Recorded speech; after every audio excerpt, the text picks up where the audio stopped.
아니 뭐 국회라고 하는 데가 다양한 사람들이 모여서 예. 하는 데이기 때문에 그렇습니다. 사실은 다양한 경험을 가진 사람들이 많이 있는 게 좋죠. 예. 그리고 또 하나는 의외로 우리나라 국회에는 기업에서 일했던 사람이 좀 적고, 정말 다양한 경험을 하셨어요. 예. 저는 사실은 운이 좋았죠. 현대그룹에 있으면서 이제 그룹 일하고 그다음에 뭐 자동차 인수 작업 그런 거 뭐 우연히도 제가 제기했던 아이디어 같은 걸 잘 받아들여서 했고 동원증권 와서 한투 인수 같은 거 뭐 그때 정말 금융이 뭔지를 좀 많이 이해했던 것 같고 나중에는 사실 운용사 할 때도 예. 저는 채권을 할 생각은 별로 안 했는데 하라고 해서 했는데 채권을 본부장 하셨죠. 예 근데 굉장히 많이 도움을 줬어요. 카뱅을 만들 때도 보니까 그전엔 은행을 좀 막연하게 봤는데 예. 각각 규정이 어떻게 왜 만들어졌는지 이게 무슨 의미인지 이런 걸 이해하는 데 좀 도움이 많이 됐었습니다.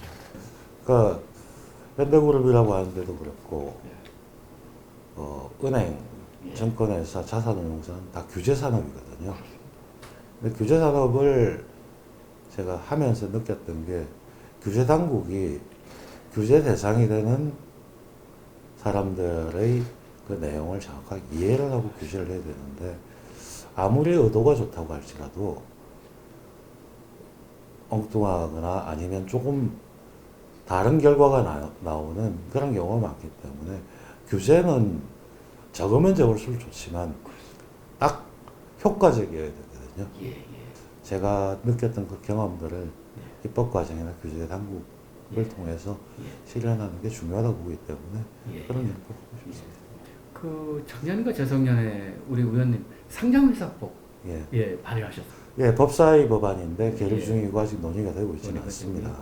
예, 실제로 보면은 우리나라 자본시장법을 만들 때 예전 증권거래법하고 뭐 상장해서 같이 있으면서 두 개를 엮어서 만들었는데 그러니까 보면 상법은 아주 일반적인 회사를 얘기하는 거고 자본시장법은 또 뭐 채권부터 시작해서 자본시장 전반을 규율을 하는데 상장회사는 그 중에서 또 시장이라고 하는 특성을 가지기 때문에 좀 더 특성을 가져야 될 부분이 있는데 그런 법에 있어서 빈 공간이 좀 있기 때문에 필요하다고 생각을 해서 그 법안을 그건 뭐 쟁점이 있는 것도 아니지 않습니까? 그래도 상당히 그렇습니다. 어려워합니다. 상장회사는 그야말로 자본시장의 측면에서 보면 자금을 조달하는 쪽이죠. 그리고 투자자는 자금을 공급하는 쪽이잖아요. 근데 상장회사 협의회가 자금 조달의 입장만 자꾸 생각을 해요.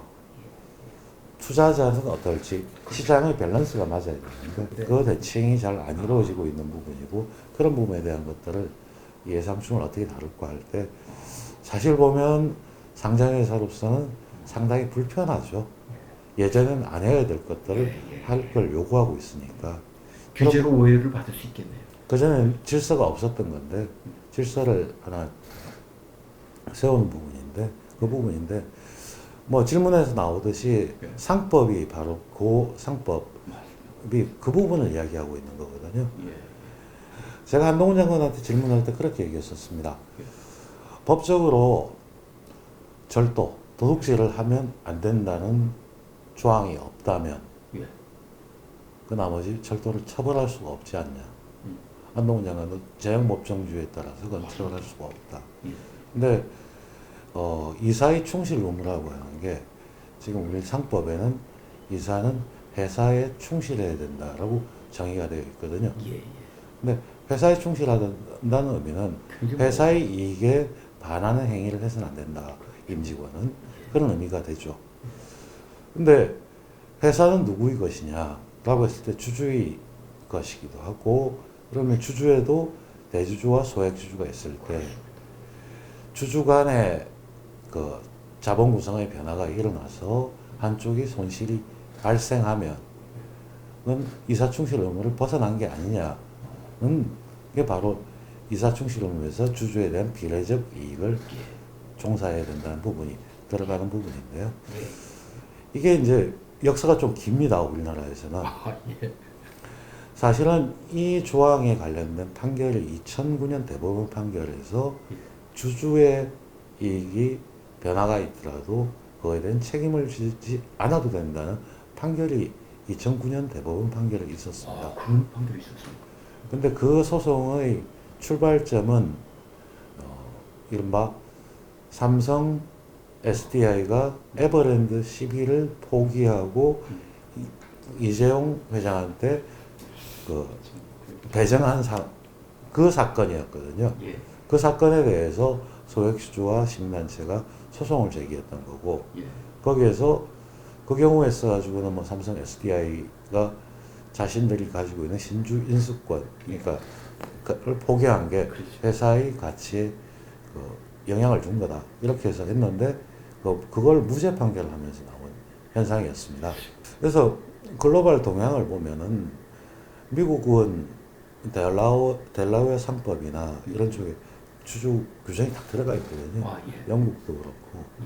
그래서 실제로는 그 이후에도 그냥 대법원의 판례가 예. 예. 소송에 의해서 바뀌어지길 원했었습니다. 예. 예.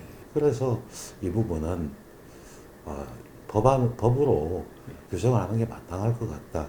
그래서 법안을 제시를 했고요.